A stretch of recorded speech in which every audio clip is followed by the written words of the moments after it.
Blessed Lughnasadh and blessed Lammas for those of you who celebrate. We're going to be talking about this day within the wheel of the year. For those of you who don't, you're probably looking outside and seeing the weather getting warmer, farmers markets, barbecues, all the tasty things, the first fruits of summer. This is also a time to reflect on where that food comes from and why having a system of agriculture is so important, why the people who are part of this system are so important. So, join us today as we go through and look at this part of the wheel of the year in a new light. So, grab your favorite beverage and sit in your favorite chair. It's time to get ready for this week's episode of Spiritual AF Sundays. How witches in the United States can honor Lughnasadh. You're listening to Spiritual AF Sundays, created and hosted by The Mystic Geek. If you're looking to explore intriguing questions about the meaning of life and our place in the universe, then you're in the right spot. We dive into topics often discussed as sound bites on social media and take a deeper look. Whether it's woo topics like astrology and mysticism, or seemingly mundane matters like technology and politics, we cover it all. We explore our own thoughts and beliefs, talk to experts, and uncover hidden meanings. These fascinating areas of exploration can help us question ourselves and better understand our world. Ready to grow and explore in your spiritual journey? We're glad you can join us. It's time to start your week off by being spiritual AF.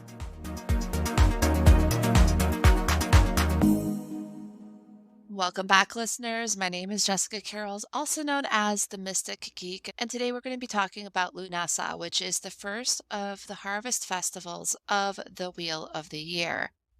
What I want to do is start off by talking a little bit more about what is Lughnasadh in the context of the modern world. Then we're going to go a little bit of a different direction. I have a challenge for our American listeners to look at this day in the Wheel of the Year in a different way, and I'll explain why when we get to that point. Let's begin. What is Lughnasadh? Lughnasadh is a festival that is from Ireland, and it also includes some revisioning based on contemporary beliefs and different worldviews, and I'll explain what I mean by that. Back in the 1940s and 1950s, a British civil servant named Gerald Gardner pulled together traditions and lores from various cultures to create Wicca. Now, the story or myth of Wicca is that it sought to revitalize holidays and traditions that the Christian church tried to eradicate when converting people in various areas of the world. One of the cultures that Gardner leaned heavily on is that of Ireland. He did so by adding in Irish folk holidays set between the equinoxes and the solstices, also known as the cross quarters, as part of his Wiccan Wheel of the Year that he developed. Lughnasadh, which is still celebrated in Ireland, is one of those revitalized festivals. As for celebration timing, that is going to depend. Some believe that August 1st is the correct celebration date for this holiday. Others prefer to use astrological timing and will celebrate Lughnasadh on the day that the sun reaches 15 degrees Leo, rather than August 1st on the Gregorian calendar. Others still might celebrate it on a different day, depending around when the first harvest is in their area. And then finally, this timing of August 1st or around that time frame assumes we're basing the Wheel of the Year on the seasons in the Northern Hemisphere. For those who are in the Southern Hemisphere, you might feel more drawn to celebrate this around February 1st or whenever the sun reaches 15 degrees Aquarius or whenever the harvest season begins in your area. So we keep talking about harvest seasons. Now, keep in mind that the Wheel of the Year was developed around the agricultural and seasonal cycles of the British Isles. Based on the climate and latitude, late July or early August is when farmers could start harvesting the grain that they had sown earlier in the year. This is why the holiday also has that association with grain. In fact, when Christians started to take over that area, they adopted Lughnasadh into their own holidays.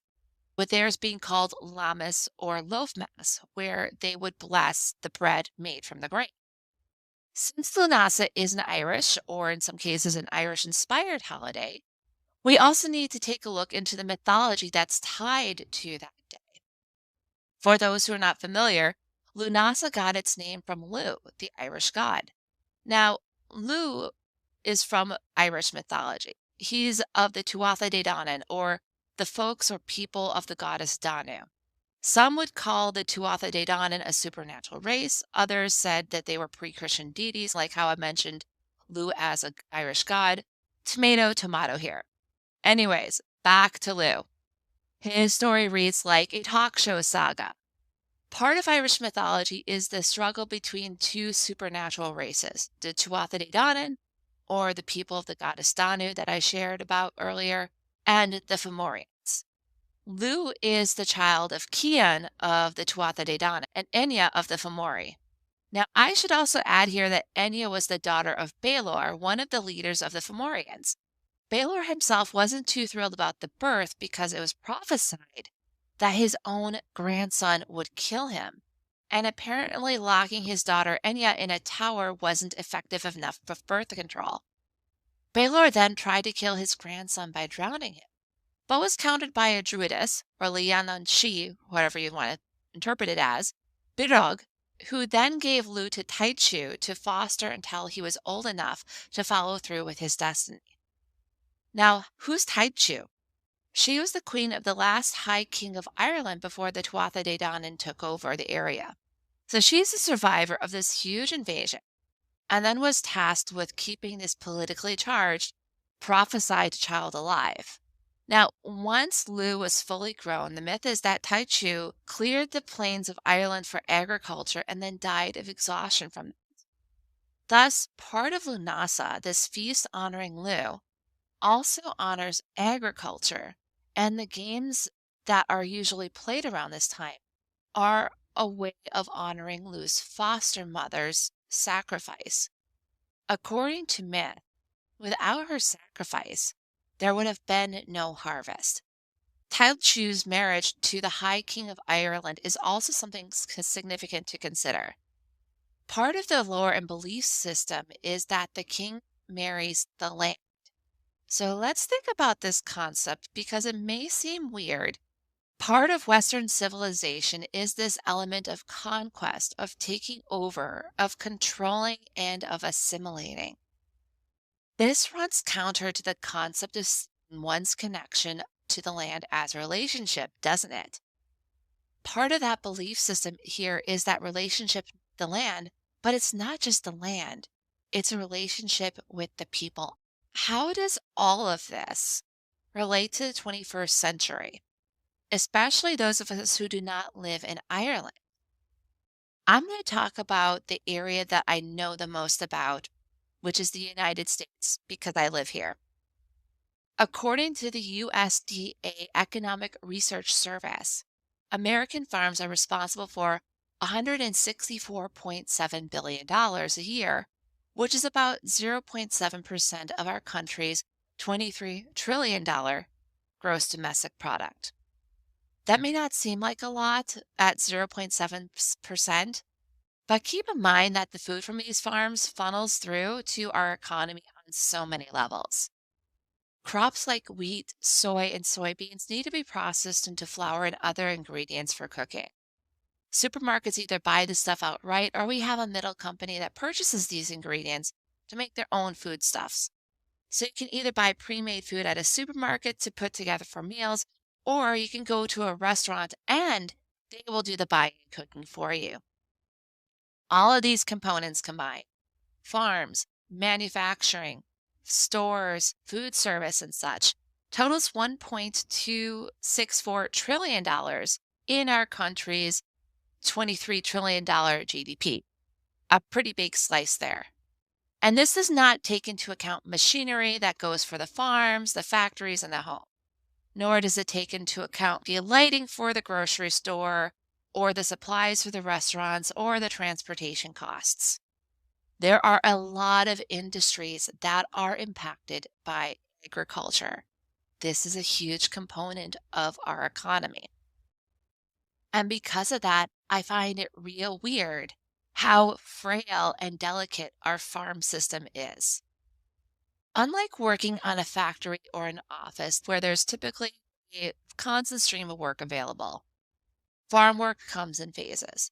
Yes, there's the ongoing prep work and maintenance with the plants that are growing, but it's seriously go time when they are ready to harvest.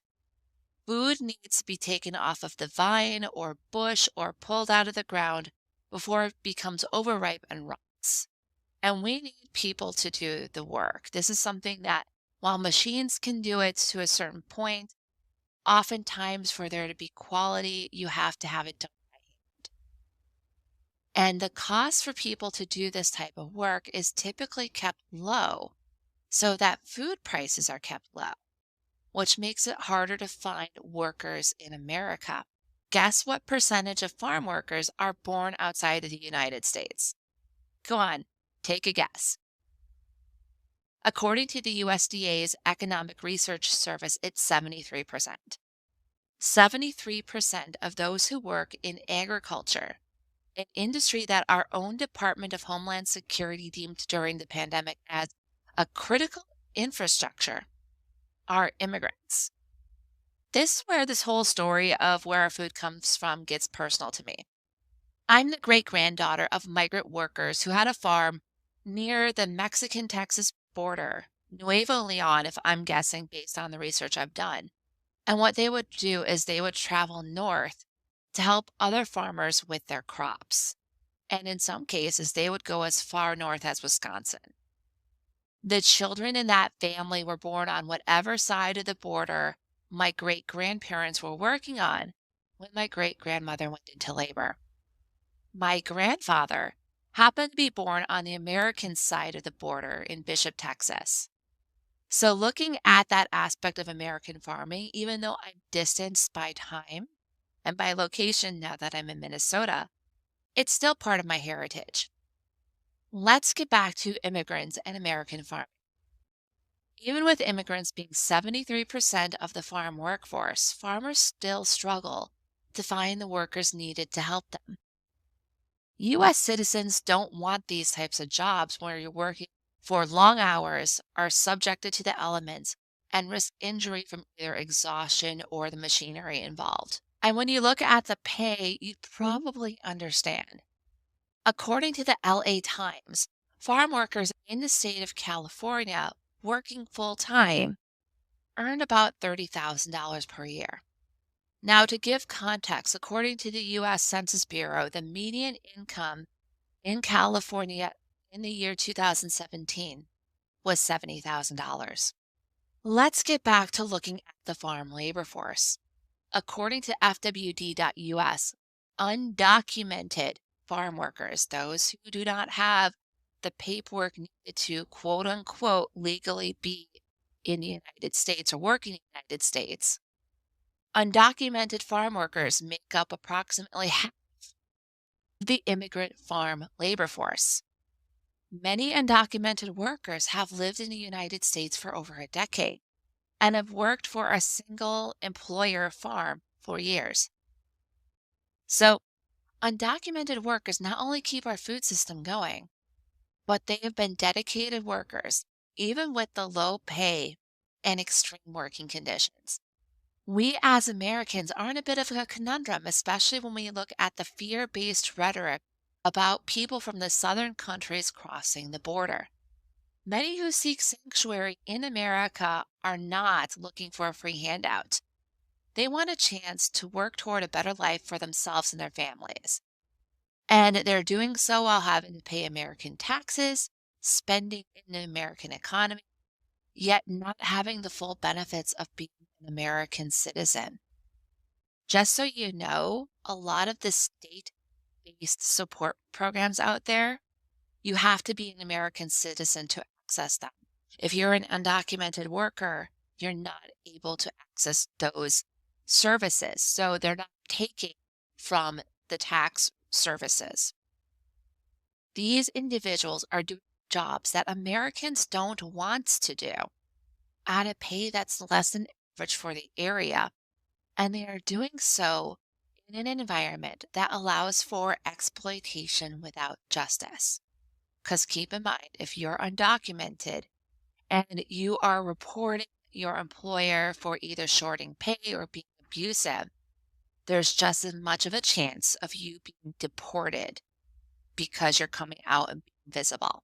So rather than tell you to bake bread in honor of Lughnadsah, I'm asking you to instead take a deeper look at where your food from your supermarket is coming from and think on the hands that help make it, from tending the soil to harvesting the crops to manufacturing and distribution, especially if those crops come from places like California or Texas. Think about what life might be like if we did not have immigrants tending those fields. Those crops would rot, farms would be shut down, and it won't just be about that one farm shutting. The people who own those farms and who work those farms earn money that is then funneled into those local communities. Without that cycle of income and of money, those local economies will dry up. We've seen it before with the automobile factories shutting down in Michigan and surrounding areas. It's going to happen again. And not only that, you at the grocery store will have to pay more for the same items because there's less of a supply. It's just basic economics. But it also means that you're going to have less money available for other expenses. Immigration's impact on farming will still affect you no matter where you are in the United States. So now that you have a better understanding of where your food comes from and how immigrants in America's workforce contribute towards its making, hopefully you can see how you have a vested interest in this whole food ecosystem. The politics of immigration hit you in the stomach and in the pocketbook. And if you're looking at all this and going, what can I do? There are things that you can do to take action. And you don't necessarily need to throw everything into it right away. So you could take action over time. Isn't that amazing? So one way that you can show support is by educating yourself on the topic of immigration so that you can then educate your friends and family when they share misconceptions, or worse, misinformation when it comes to immigration and the importance of immigrants within our economy. Another thing that you can do is donate to nonprofits that advocate for immigrant rights, especially those who are in the agricultural sector. Immigrantjustice.org/how-help provides additional ways that you can help both on a local level as well as on a national level. Now, if you came to this podcast hoping for me to talk about corn dollies or the death of the mythic John Barleycorn, I'm sorry to disappoint you. My own view on paganism and witchcraft is that we're in relationship with the world around us rather than simply being a consumer, or in some case, the consumed. I believe it's vital for us to not only acknowledge these connections, but also to seek justice for those who may be marginalized or exploited within those systems. Hope you found value in this. Let's pivot over to talking about what is coming up over the next few weeks. So, on August 6th, a week from today, I'm going to be bringing on Reverend Mary Martin to talk about the dangers of dogma. Reverend Martin has a lot of stories about how she has been impacted by dogma, not just on a religious level, but also a political level and societal level. And I feel it's important for us to have conversations around these different things, especially as we're moving into what I consider to be a very interesting time in the United States of America, also the rest of the world, but I feel within the United States, since I have a up close and personal view of all of this, it's important to me. And I feel it might be a heads up for other areas as well on just how messy it can be when you have very established my way or the highway beliefs. Then the following week on August 13th, we're going to bring on Johanna Paulston to talk about leaving fundamentalism. Now, Johanna has an interesting history where she was raised in Calvinist faith. Calvinism is a subgroup within Christianity. And she had some things happen in her life where it made her question what was spiritually authentic to her. So, we're going to talk a little bit more about her spiritual journey, what she experienced, how her family reacted, those sorts of things. So, with that, we're going to wrap up this week's episode of Spiritual AF Sundays. Again, blessed Lughnadsah, blessed Lammas for those who celebrate. And also, as you're going through and trying out different folk traditions, take some time to also think about the harvest. Look at how agriculture is done in your area, whether we treat the people who work on our food and tend to our food fairly, or whether there may be exploitation and oppression in those systems. And if it's the latter case, look at ways that you can make an impact to help those who are having difficulty helping themselves. This does not have to be something that's done overnight. It does not have to be some massive thing as well. Take those little internal dialogues and set them aside. You can do this simply by educating yourself at first, and then by learning more about public policy, by educating others, and by simply being a voice and presence that is willing to tell the truth about where our food comes from. With that, I hope you have a spiritual AF week.